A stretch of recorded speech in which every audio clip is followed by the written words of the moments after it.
कहानी की शुरुआत होती है एक छोटी सी लड़की से जिसका नाम था अंजलि, जो कि अपनी दादी के घर गर्मियों की छुट्टियों में गई थी। उसकी दादी का घर एक पुराना विशाल बंगला था जिसके चारों ओर बड़े बड़े पेड़ थे। अंजलि को यह बहुत पसंद था, लेकिन घर के बेसमेंट से उसे हमेशा डर लगता था। बेसमेंट में पुरानी चीज़ें भरी हुई थी और दादी ने उसे वहाँ जाने से मना भी किया था। एक दोपहर जब दादी आराम कर रही थी, अंजलि ने बेसमेंट में जाने का फैसला किया। सीढ़ियाँ पुरानी लकड़ी की बनी हुई थी और हर कदम पर चरमराहट की आवाज़ आती थी। बेसमेंट में हवा बहुत ठंडी और अजीब सी थी। वह एक पुराने बक्से के पास गई जिसमें पुराने खिलौने थे। उसमें उसे एक गुड़िया मिली। गुड़िया बहुत खौफनाक थी। उसकी आंखें कांच की थी और उसकी मुस्कान स्थिर थी।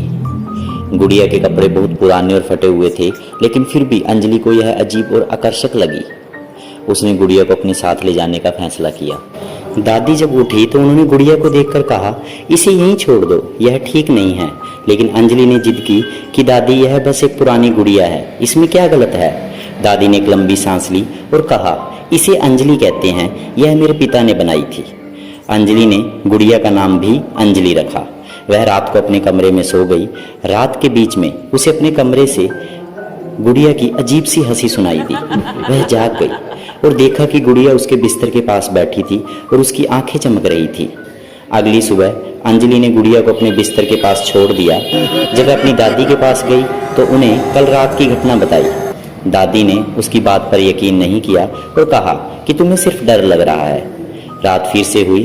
अंजलि सो गई, लेकिन इस बार वह डर के मारे जाग गई। उसने अपने कमरे की गुड़िया की हंसी सुनी और इस बार वह और तेज थी। उसने अपनी आंखें बंद कर ली और डर के मारे रोने लगी। सुबह जब उसकी आंखें खुली तो उसने देखा कि गुड़िया उसकी बाहों में थी और उसने अपने हाथ में एक छोटा सा नुकीला पिन महसूस किया। उसने अपने हाथ को देखा और उसके हाथ में एक छोटा सा छेद था जहां से खून निकल रहा था। अंजलि ने गुड़िया को फेंक दिया और अपनी दादी के पास गई। दादी, गुड़िया ने मुझे चुभाया है, ऐसा कहते हुए अंजलि ने अपने मुंह को मायूस कर लिया। दादी ने अंजलि का हाथ देखा और कहा, तुम्हें सिर्फ डर लग रहा है। लेकिन अंजलि ने देखा कि गुड़िया की आंखें चमक रही थी और उसकी मुस्कान स्थिर थी। उस रात अंजलि सो गई। उसके सपने में एक गुड़िया आई, वह गुड़िया जो कि अंजलि ने अपनी दादी माँ से ली थी। उसने सपने में देखा कि गुड़िया उसके बिस्तर पर बैठी थी और कह रही थी, तुम मुझे फेंक नहीं सकती। अगली सुबह अंजलि ने देखा कि गुड़िया उसके बिस्तर पर बैठी थी और उसकी आंखें चमक रही थी। उसने अपने हाथों को देखा। इस बार वह एक गहरा घाव था जो गुड़िया ने बनाया था। अंजलि को महसूस हुआ कि यह एक सिर्फ गुड़िया नहीं है, यह कुछ और भी है।